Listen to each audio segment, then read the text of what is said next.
नमस्कार दोस्तों, दुनिया का सबसे बेहतरीन व पहले नंबर का 5th जनरेशन का स्टेल्थी फाइटर जेट अमेरिकी F-22 रैप्टर अपनी चमक क्यों खो रहा है? क्यों ज्यादातर F-22 रैप्टर बेहाल कंडीशन में पहुंच रहे हैं और क्या इसकी स्टेल्थ कोटिंग ही इस प्रोजेक्ट को खत्म करने की तरफ खींच रही है? आइए जानते हैं इस वीडियो में। नमस्कार दोस्तों, मेरा नाम है अमित और मैं स्वागत करता हूं आपका अमित अपडेट्स चैनल पर।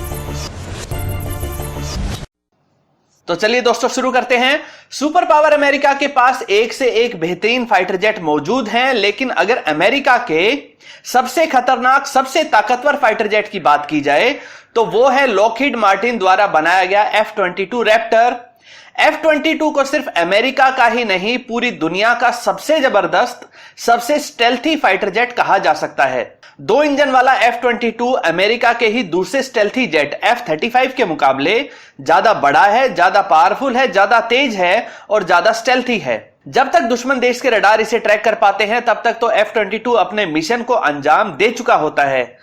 यह इतना महंगा फाइटर जेट है कि अमेरिका जैसे देश ने भी सिर्फ 195 यूनिट्स बनाने के बाद 2011 में इसके प्रोडक्शन को बंद कर दिया। एक F-22 फाइटर जेट की कीमत लगभग $250 मिलियन होती है। इसके दोनों इंजनों की कुल ताकत यानी कि कुल थ्रस्ट 312 किलो न्यूटन है, जबकि इसके मुकाबले भारत जो राफेल जेट खरीद रहा है उसके इंजनों की कुल थ्रस्ट मात्र 150 किलो न्यूटन है। यानी कि राफेल फाइटर जेट के दोनों इंजन भी उतनी ताकत पैदा नहीं करते हैं जितना F-22 का एक ही इंजन पैदा कर देता है। F-22 की maximum speed 2400 kilometre per hour है, लेकिन इससे भी ज्यादा महत्वपूर्ण यह है कि यह लगभग 2000 किलोमीटर पर आवर की स्पीड से सुपर क्रूज कर सकता है। F-22 अपनी इंटरनल बे के अंदर 6 AIM-120 air to air missile को ले जा सकता है। वैसे तो F-22 अपने पंखों के नीचे लगे पाइलोन पर बहुत तरह की मिसाइलों को ले जा सकता है, लेकिन फिर यह ज्यादा स्टेल्थी नहीं रह पाएगा। F-22 में एक बहुत ही पावरफुल AN/APJ-77 रडार लगा हुआ है जो 250 किलोमीटर से लेकर 400 किलोमीटर दूर तक के टारगेट को ट्रैक कर सकता है। F-22 रैप्टर भले ही दुनिया में पहले नंबर का फाइटर जेट है, लेकिन इसकी मेंटेनेंस के खर्चे को उठाना अमेरिका जैसे पावरफुल देश के लिए भी मुश्किल होता जा रहा है। आप जानकर आश्चर्यचकित हो जाएंगे कि F-22 के कुल बेड़े के मात्र 25% फाइटर जेट ही असली स्टेल्थी कंडीशन में हैं। बाकी के 75% F-22 की स्टेल्थी कोटिंग जगह जगह से खराब हो चुकी है और ये आसानी से रडार पर नजर आ जाते हैं। F-22 को स्टेल्थी बनाए रखने के लिए इसका डिजाइन इस प्रकार तैयार किया गया है कि इसमें कहीं भी एक भी 90 डिग्री का कोण नहीं बनने पाए। साथ ही इसके पैनल्स के ऊपर एक खास तरह के केमिकल्स की कोटिंग लगाई जाती है जो ज्यादातर रडार्स की तरंगों को सोख कर वापस रिफ्लेक्ट नहीं होने देती है। इस केमिकल कोटिंग में कौन से केमिकल्स लगाए जाते हैं यह एक सीक्रेट ही है जिसे अमेरिका किसी को भी पता नहीं लगने देता है। इसके साथ ही कई जगह पर खास तरह के फोम का भी इस्तेमाल होता है, लेकिन यह स्टेल्थी कोटिंग ही F-22 की मेंटेनेंस में सिरदर्द साबित हो रही है। F-22 जिस स्पीड पर उड़ता है और टाइट मैन्यूवर्स करता है उससे यह स्टेल्थी कोटिंग बहुत ही जल्दी खराब हो जाती है। बारिश और बर्फबारी से भी इसकी कोटिंग खराब हो जाती है। नमी वाली हवाओं से भी इसे बचाना पड़ता है। एक बार यह स्टेल्थ कोटिंग खराब हुई तो फिर F-22 और दूसरे फाइटर जेट में कोई फर्क नहीं रह जाता है। दोबारा इसी स्टेल्थ कोटिंग को चढ़ाने में 3 सप्ताह का समय लग जाता है।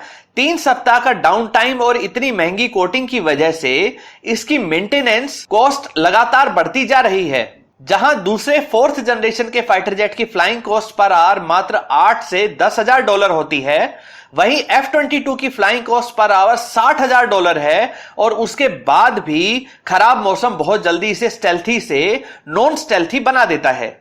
अमेरिकी कंपनी लॉकहीड मार्टिन ने जो दूसरा स्टेल्थी 5th जनरेशन का फाइटर जेट बनाया है यानी कि F-35, इसमें थोड़ी अलग तरह की स्टेल्थी कोटिंग लगाई गई है जो ज्यादा समय तक टिकती है।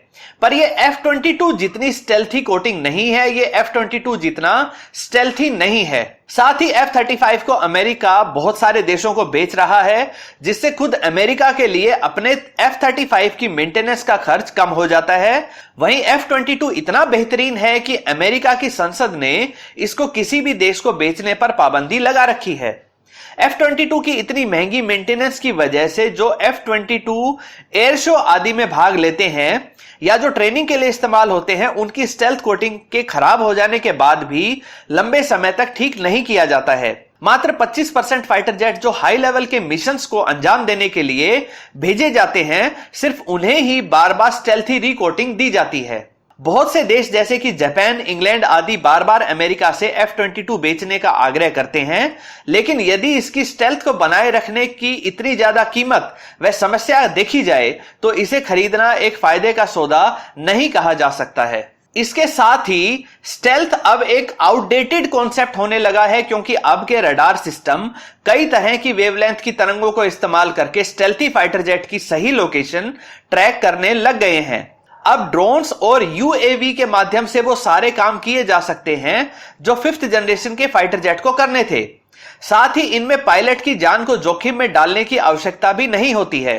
दोस्तों, आपकी इस बारे में क्या राय है कि मौजूदा समय में F-22 रैप्टर को दुनिया का कौन सा फाइटर जेट सही मायने में टक्कर दे सकता है? अपनी राय कमेंट सेक्शन में जरूर बताइए।